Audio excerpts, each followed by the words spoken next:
Hi friends, welcome back to Shilpa's culinary. ಹೇಗಿದ್ದೀರೆಲ್ಲರೂ? Hope ಎಲ್ಲರೂ ಚೆನ್ನಾಗಿದ್ದೀರಾ ಅಂತ. ಇವತ್ತು ನಾವು ಮಲೆನಾಡು ಶೈಲಿಯ ತಿಂಡಿನ ಕಲ್ತ್ಕೊಳ್ಳೋಣ. ಇವತ್ತು ನಮ್ಮ ವಿಡಿಯೋದಲ್ಲಿ ತೋರಿಸ್ತಾ ಇರೋಂಥ ರೆಸಿಪಿ ಮಲೆನಾಡು ಶೈಲಿಯ ತಿಂಡಿ. ಅಕ್ಕಿ ಹಿಟ್ಟಿಂದ ಮಾಡೋವಂಥ ಬಿಸಿ ಬಿಸಿಯಾಗಿರೋವಂಥ ಬಟ್ಲು ಕಡುಬು ಮಾಡ್ತಾಯಿದ್ದೀವಿ. ಈ ಬಟ್ಲು ಕಡುಬು ಯೂಶ್ವಲಿ ಅಕ್ಕಿ ಹಿಟ್ಟನ್ನು ಕುದಿಸ್ಬಿಟ್ಟು ಅಂದರೆ ಉಕ್ಕರಿಸಿ ನಾದ್ಬಿಟ್ಟು ಈ ಥರ ಬಟ್ಲು ಮಾಡಿ ಮಾಡ್ತಾರೆ. ಇವತ್ತು ನಂದು ಸ್ವಲ್ಪ ವಿಭಿನ್ನ ಸ್ಟೈಲಲ್ಲಿ ಮಾಡ್ತಾಯಿದ್ದೀನಿ. ಅಂದರೆ ಉಳಿದಿರೋ ಅನ್ನನ ಉಪಯೋಗಿಸ್ಕೊಂಡು, ಅನ್ನ ಏನು ವೇಸ್ಟ್ ಮಾಡದೇ ಇರೋ ಥರ ಉಳಿದಿರೋ ಅನ್ನ ಉಪಯೋಗಿಸ್ಕೊಂಡು ಹೇಗೆ ಬಟ್ಲು ಕಡುಬು ಮಾಡ್ಬೋದು ಅನ್ನೋದನ್ನು ನಾನು ಈ ವಿಡಿಯೋದಲ್ಲಿ ಹೇಳ್ತಾ ಇದ್ದೀನಿ. ಮೊದಲಿಗೆ ನಾನು ಈಗ ಒಂದು ಮಿಕ್ಸಿ ಜಾರಿಗೆ ಮಿಕ್ಕಿರೋಂಥ ಅನ್ನನ ಅಂದರೆ ಚೆನ್ನಾಗಿ ಬೆಂದಿರೋಂಥ ಅನ್ನನ ಹಾಕ್ಕೊಂಡು ಫಸ್ಟು ಮಿಕ್ಸರ್ ಮಾಡ್ಕೊಂಬಿಡಬೇಕು. ಅದಕ್ಕೆ ಸ್ವಲ್ಪ ಉಪ್ಪು ಹಾಕ್ಕೊಂಡು ಅದಕ್ಕೆ ಸ್ವಲ್ಪ ನೀರು ಹಾಕ್ಕೊಂಡು ನಾನಿಲ್ಲಿ ಒಂದು 2 ಬಟ್ಲಷ್ಟು ಅನ್ನನ ಹಾಕ್ಕೊಂಡಿದ್ದೀನಿ. ಅದಕ್ಕೆ ಉಪ್ಪು ಹಾಕ್ಕೊಂಡು ಸ್ವಲ್ಪ ನೀರು ಸೇರಿಸ್ಕೊಂಡು ಫಸ್ಟ್ ಒಂದು ರೌಂಡು ಪೇಸ್ಟ್ ಮಾಡ್ಕೊಂಬಿಡ್ಬೇಕು, ಅಂದರೆ ನುಣ್ಣಗೆ ರುಬ್ಕೋಬೇಕು. ಆಮೇಲೆ ಅದಕ್ಕೆ 1 ಬಟ್ಲಷ್ಟು ಅಕ್ಕಿ ಹಿಟ್ಟನ್ನು ಹಾಕ್ಕೊಂಡು ಇನ್ನೊಂದು ಸತಿ ಮಿಕ್ಸರ್ ಮಾಡ್ಕೋಬೇಕಂದ್ರೆ ಅದು ಹಾಕೋ ಉದ್ದೇಶ ಏನಂದರೆ ಚೆನ್ನಾಗಿ ಅನ್ನದ ಜೊತೆ ಅಕ್ಕಿ ಹಿಟ್ಟು ಕೂಡ ಚೆನ್ನಾಗಿ ಮಿಕ್ಸ್ ಆಗಿಬಿಡ್ಬೇಕಂದ್ರೆ ನಿಮಗೆ ನಾದೋದು ಕೆಲಸ ಕಡಿಮೆ ಆಗುತ್ತೆ. ಹೊರಗಡೆ ತಟ್ಟೆ ಮೇಲೆ ಹಾಕ್ಕೊಂಡಾಗ ನಾದೋದು ಕೆಲಸ ಕಮ್ಮಿ ಆಗುತ್ತೆ ಅಂತ ಅಷ್ಟೇ. ಸೊ ಈಗ ಮಿಕ್ಸಿಯಿಂದ ಹೊರಗೆ ತಗೊಂಡು ದೊಡ್ಡ ಪರಾತದಲ್ಲಿ ಅಥವಾ ಅರವಾಣದ ಮೇಲೆ ಹಾಕ್ಕೊಂಡು ಚೆನ್ನಾಗಿ ಇನ್ನೊಂದು ಸತಿ ಚೆನ್ನಾಗಿ ಮಿಕ್ಸ್ ಮಾಡ್ಕೋಬೇಕು. ಅನ್ನ ಮಿಕ್ಸ್ ಮಾಡಿರೋವಂಥ ಅನ್ನ ಮತ್ತು ಅಕ್ಕಿ ಹಿಟ್ಟು ಎರಡನ್ನೂ ಚೆನ್ನಾಗಿ ನಾದ್ಕೊಂಡು ಈ ಥರ ಉಂಡೆ ಮಾಡ್ಕೋಬೇಕು. ಉದ್ದಕ್ಕೆ ನೈಸಿಗೆ ಮಾಡಿಕೊಂಡು ಉಂಡೆನ ಈ ಥರ ಕಟ್ ಮಾಡ್ಕೋಬೇಕು. ಇದು ಈ ಸೈಜಿನ ಬಿಲ್ಲೆಗಳಾಗಿ ನಾವು ಕಟ್ ಮಾಡ್ಕೋಬೇಕು. ಅಂದರೆ ಇಷ್ಟು ದಪ್ಪ ನಾವು ಬಟ್ಲನ್ನು ಕಟ್ಟಬೇಕಲ್ವಾ, ಸೊ ಬಟ್ಲನ್ನು ಮಾಡ್ಕೊಳ್ಳೋದಕ್ಕೋಸ್ಕರ ಆ ಸೈಜಿಗೆ ನಾವು ಕಟ್ ಮಾಡಿ ರೆಡಿ ಇಟ್ಕೊಂಡ್ರೆ ಬಟ್ಲು ಒಂದೊಂದೇ ಮಾಡಿ ಇಡೋದಕ್ಕೆ ಸ್ಟೀಮಿಗೆ ಇಡೋಕ್ಕೆ ಸರಿ ಹೋಗುತ್ತೆ. ನಾನು ಕೈಗೆ ಸ್ವಲ್ಪ ಎಣ್ಣೆ ಹಚ್ಕೊಂಡು ಈ ಥರ ಬಟ್ಲನ್ನು ಮಾಡ್ಕೊತಾ ಹೋಗ್ತೀನಿ. ಒಂದೊಂದು ಉಂಡೆನ ತೊಗೊಂಡು ಎಡ್ಜಲ್ಲಿ ಸುತ್ತಾ ಬರಬೇಕಂದ್ರೆ ಹಿಂಗೆ ಒತ್ತಿ ನಮ್ಮ ಬೆರಳು ಏನಿರುತ್ತಲ್ಲ, ಬೆರಳು ಮತ್ತು ಫಿಂಗರ್ ಇರುತ್ತಲ್ಲ, ರಿಂಗ್ ಫಿಂಗರ್ ಇರುತ್ತಲ್ಲ, ಅದನ್ನು ಇಟ್ಕೊಂಡು ಈ ಥರ ಟರ್ನ್ ಮಾಡ್ಕೊತಾ ಬರಬೇಕು. ನೋಡಿ, ಈ ಥರ ಕ್ಲಾಕ್ ವೈಸ್ ಟರ್ನ್ ಮಾಡ್ಕೊತಾ ಬಂದರೆ ನಿಮಗೆ ಬಟ್ಲು ಫಾರ್ಮ್ ಆಗುತ್ತೆ.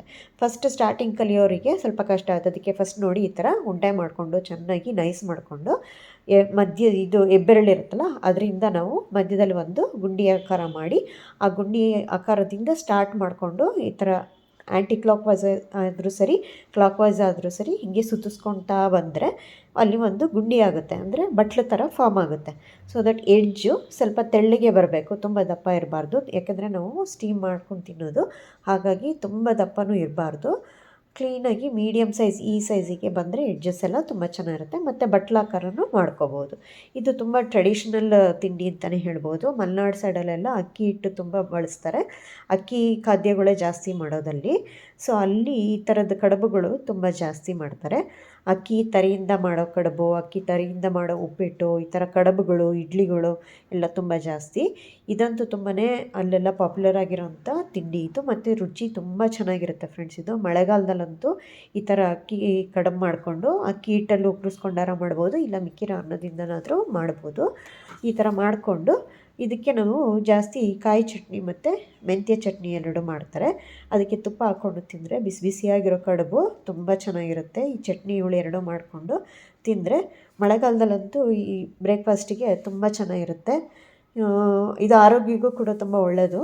ಹಾಗಾಗಿ ಇದನ್ನು ಯಾರು ಬೇಕಾದರೂ ಮನೇಲಿ ಅಕಸ್ಮಾತ್ ಸ್ವಲ್ಪ ಅನ್ನ ಮಿಕ್ಕಿದೆ ಏನಪ್ಪ ಮಾಡೋದು ಅಂತ ಅನ್ನಿಸ್ದಾಗ ಈ ಥರನೂ ಮಾಡ್ಕೋಬೋದು. ಹಿಟ್ಟನ್ನು ಸೇರಿಸ್ಕೊಂಡು ನೋಡಿ ಈ ಥರ ಕಡುಬು ಮಾಡಿಕೊಂಡು ನಾನು ಸ್ಟೀಮರಲ್ಲಿ ಕೆಳಗಡೆ ನೀರು ಇಟ್ಕೊಂಡು ರೆಡಿ ಮಾಡಿದ್ದೀನಿ.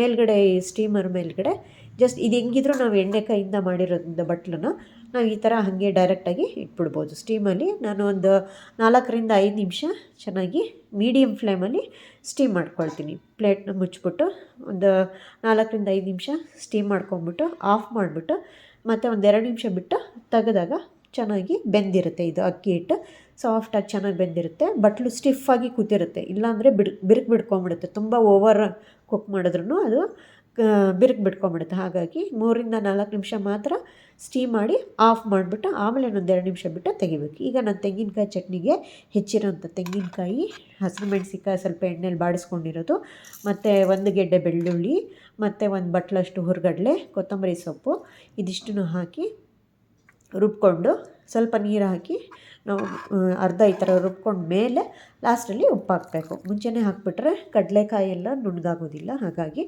ಆಮೇಲೆ ಮತ್ತೆ ಇನ್ನೂ ಸ್ವಲ್ಪ ನೀರು ಸೇರಿಸ್ಕೊಂಡು ನುಣ್ಣಗೆ ರುಬ್ಕೊಂಡ್ರೆ ಕಾಯಿ ಚಟ್ನಿ ರೆಡಿ ಆಗುತ್ತೆ. ಈಗ ನಮ್ಮ ಮಲೆನಾಡು ಸ್ಪೆಷಲ್ಲು ಅಕ್ಕಿ ಕಡುಬು ಅಥವಾ ಬಟ್ಲು ಕಡುಬು, ಅಕ್ಕಿ ಹಿಟ್ಟಿಂದ ಮಾಡಿರೋಂಥ ಬಟ್ಲು ಕಡುಬು ರೆಡಿಯಾಗಿದೆ. ಇದನ್ನು ಕಾಯಿ ಚಟ್ನಿ ಮತ್ತು ಮೆಂತ್ಯ ಚಟ್ನಿ ಜೊತೆ ತುಪ್ಪ ಹಾಕ್ಕೊಂಡು ಬಿಸಿ ಬಿಸಿ ಇರುವಾಗಲೇ ತುಪ್ಪ ಹಾಕ್ಕೊಂಡು ತಿಂದರೆ ತುಂಬ ಚೆನ್ನಾಗಿರುತ್ತೆ. ತುಂಬ ಟೇಸ್ಟ್ಫುಲ್ಲಾಗಿರುತ್ತೆ ಮತ್ತು ಹೆಲ್ದಿ ಫೀಲಿಂಗು ಕೂಡ ನಿಮಗೆ. ಆರೋಗ್ಯ ಒಳ್ಳೆಯದಾಗಿರೋದ್ರಿಂದ ನೀವು ಎಷ್ಟು ಸತಿ ಬೇಕಾದರೂ ಮಾಡ್ಕೊಂಡು ತಿನ್ಬೋದು.